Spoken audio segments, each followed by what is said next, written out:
Inspektoriati Kombëtar i Mbrojtjes së Territorit nis prishjen e bizneseve në plazhin e Jalës, pikërisht në një moment kur sapo ka filluar sezoni turistik. Banorët janë përplasur me policinë duke kundërshtuar këtë veprim të papritur për ta. Komisioni i ankimimeve dhe sanksioneve ka vendosur numërim të votave në qarqe Tiranë dhe Fier. Ky proces mund ndikojë në rezultatet finale të zgjedhjeve, duke sjellë një ndryshim të mundshëm në skemën parlamentare. 10 persona kanë humbur jetën dhe disa të tjerë kanë mbetur të plagosur pas të shtonave me armë zjarri në një gjimnaz në Austri. Autoritetet po punojnë për të zbuluar autorët dhe rrethanat e ngjarjes. Zonja dhe zotrinj, përshëndetje dhe mirë se keni ardhur në edicionin informativ këtu në TV-u. Inspektoriati Kombëtar i Mbrojtjes së Territorit ka nisur pasditën e djeshme prishjen e disa objekteve në plazhin e Jalës, teksa autoritetet kanë hasur dhe në rezistencën e banorëve të cilët refuzojnë zbrazjen e bizneseve. Bëhet i ditur se palëve u shlën 24 orë për të liruar vendin, në mënyrë që procesi i shembjes të vazhdojë.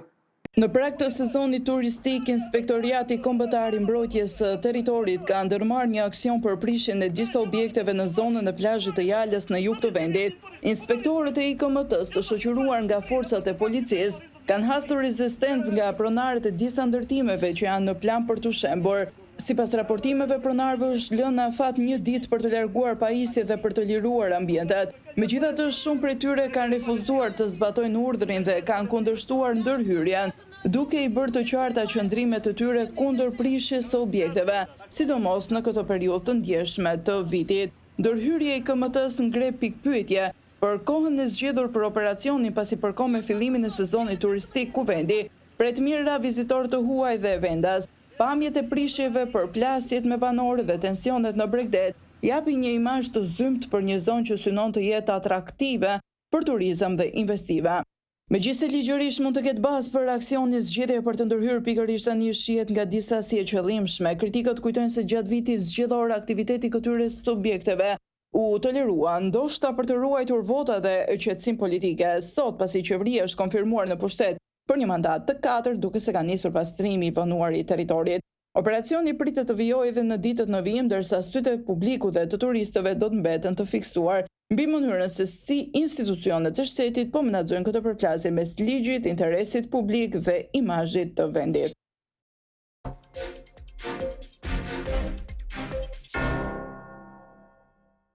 Ervin Sinani, një 27 vjeçar shqiptar, ka humbur jetën tragjikisht të shtunën në një aksident automobilistik në autostradën A6 në Bridel në drejtim të Belgjikës. Përplasja e një furgoni me një kamion rezultoi fatale për të riun, ndërkohë që po hetohet për të zbardhur shkaqet e aksidentit.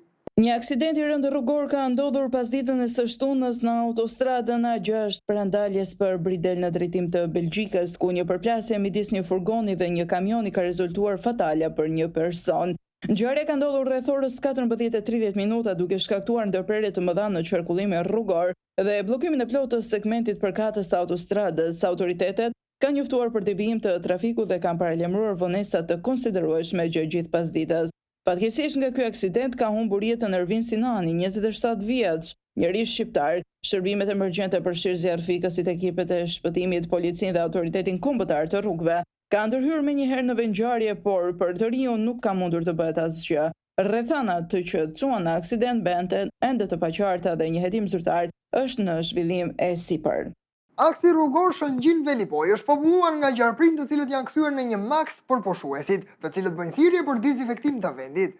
Një qytetare ka treguar se si një zvaranike kafshoi në këmbë dhe u detyrua të qëndrojë për 12 ditë në reanimacion. Redaksia jon publikoi një video nga rruga Shëngjin Velipoj, e cila ishte mbushur plot me gjarprinj. Një qytetare shqetësuar tha se një pjesë e këtij aksi është e bërë shumë e rrezikshme për shkak të zvaranikëve që lëviznin përgjatë asfaltit. Ajo ju bëri thirrje autoriteteve që të marrin masa në mënyrë që të shmangen ngjarjet e rrezikshme me pushuesit. Menjëherë pas denoncimit që shkaktoi një bujë komentesh, një qytetare ka treguar për redaksin ton se si u pickua nga një gjarpër dhe ju desh të qëndroj për 12 ditë në reanimacion në gjendje të rëndë. Keni hedhur një postim për gjarprin të rrugës Shëngjin Velipoj për të gjithë ata që shkruajnë kot më kot, pa ngacmuar gjarprin, thjesht hodha këmbën, e se pash më pickoj nga mbrapa, desh vdiqa 1 muaj në spital. 12 ditë në reanimacion, shkruan qytetarja për redaksin ton.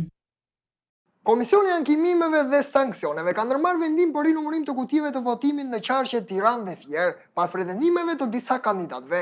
Rinumërimi i votave pritet të marrë kohë, por mund të sjellë ndryshim të rezultateve finale për shkak të diferencës së ngushtë mes votave të kandidatëve. Komisioni i ankimimeve dhe sanksioneve ka marrë vendim për rinumërimin e kutive të votimit në qarqet e Tiranës dhe Fierit, pas ankesave të koalicionit Partia Demokratike, Aleanca për Shqipërinë Madhështore lidhur me zgjedhjet e 11 maj 2025. Në mbledhjen e KAS u vendos të hapen dhe të rivlerësohen rreth 1282 kuti votimi në Tiranë, përfshirë edhe ato me vota nga diaspora. Për shkak të volumit të madh ende nuk është përcaktuar data për nisjen e procesit që pritet të zgjasë. Ky rinumërim u kërkua konkretisht nga dy anëtarët e KAS, Elvis Çela dhe Ledio Braho, të propozuar nga opozita, të cilët bazuar në kodin zgjedhor kërkuan verifikimin e votave në qarkun e Tiranës, duke përfshirë edhe 16.788 vota të pavlefshme, të cilat Partia Demokratike shpreson t'i kthejë në vota në favor të saj për t'i fituar mandatin e 14, duke hequr kështu partisë mundësia një prej mandateve që aktualisht kanë në këtë qark, përveç sfidës mes Berishës dhe Agron Shehejt për një mandat. Rinumërimi do të prekë edhe kandidatët e tjerë nga të gjitha partitë, veçanërisht në garat ku diferencat ishin shumë të ngushta. Një shembull është gara me Silir, Ali Mehmeti dhe Jorida Tobakut, ku Ali Mehmeti shpreson të përmbys diferencën për 2400 votash. Procesi do të përfshijë gjithashtu edhe disa socialistë që kanë humbur me diferenca të vogla, si Xhemal Qefalia, që është 500 vota pas Ornaldo Rakipit, dhe Blerina Gjulameti, që humbi me vetëm 140 vota ndaj Olta Xhaçkës. Përveç Tiranës, KAS vendosi edhe rinumërimin e 587 kutive në qarkun e Fierit për të gjitha votat e kandidatëve dhe partive. Po ashtu në qarkun e Dibrës do të hapen 44 kuti vetëm për verifikimin e votave preferenciale mes kandidatëve. Ky proces pritet të sjellë ndryshime në rezultatet finale dhe të përcaktojë me saktësi deputetët që do të përfaqësojnë këto qarqe në parlament. Gjiri i Gramës është konsideruar si një nga 50 plazhet më të bukur të Europës për vitin 2025. Destinacioni i Rivierës shqiptare mban vendin e 12 mes plazheve më të bukura në Europë, për shkak të natyrës së paprekur dhe ujit të pastër. Shqipëria vazhdon të tërheqë vëmendjen ndërkombëtare për bukuritë e saj natyrore, duke u përfshirë këtë vit në listën prestigjioze të 50 plazheve më të mira të Europës për 2025. Gjiri i Gramës, një nga thesaret më të fshehta të Rivierës shqiptare, është renditur në vendin e 12 duke u vlerësuar për natyrën e paprekur, ujin kristal dhe historinë e pasur që mbart. Lista për vitin 2025 përmbledh destinacionet më mahnitëse dhe të larmishme të Bregdetit evropian, nga peizazhet dramatike të Islandës deri te brigjet ende të paeksploruara të Shqipërisë. Gjiri i Gramës është përzgjedhur për veçantinë që ofron si një vend i izoluar, ku vizitorët mund të përjetojnë qytësinë dhe natyrën në formën e saj më të pastër, sipas organizatorëve. Kjo listë është një burim frymëzimi për të gjithë ata që janë në kërkim të pushimeve perfekte pranë. Gjiri i Gramës vazhdon të mbetet një nga sekretet më të bukura të Shqipërisë, tashmë i njohur edhe më gjerë.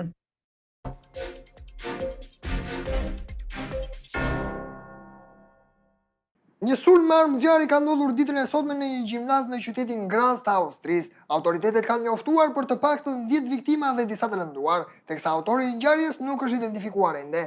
Të paktën 10 persona kanë humbur jetën ditën e sotme gjatë të shtënave me armë zjarri në një shkollë në qytetin Graz të Austrisë.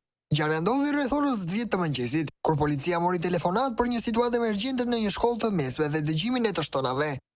Forcat speciale u dislokuan me njëherë në vend ngjarje dhe shkolla u evakua dhe u kontrollua plotësisht nga forcat e sigurisë.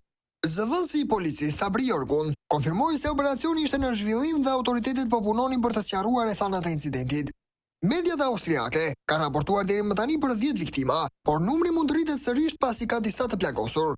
Autori i kësaj masakre ende nuk është identifikuar dhe hetimet janë në vazhdim. Ngjarja ka tronditur qytetin e Grazit, qyteti i dytë më i madh në Austri, me rreth 300.000 banor. Autoritetet kanë bërë thirrje për qetësi dhe të vazhdojnë hetimet për të zbuluar motivet e sulmit. Zonja dhe zotrin, ka qenë kjo që ishka e përgatitur për këtë edicion informativ, duke ju falendëruar për vëmendjen tuaj, bashkë mirupafshim.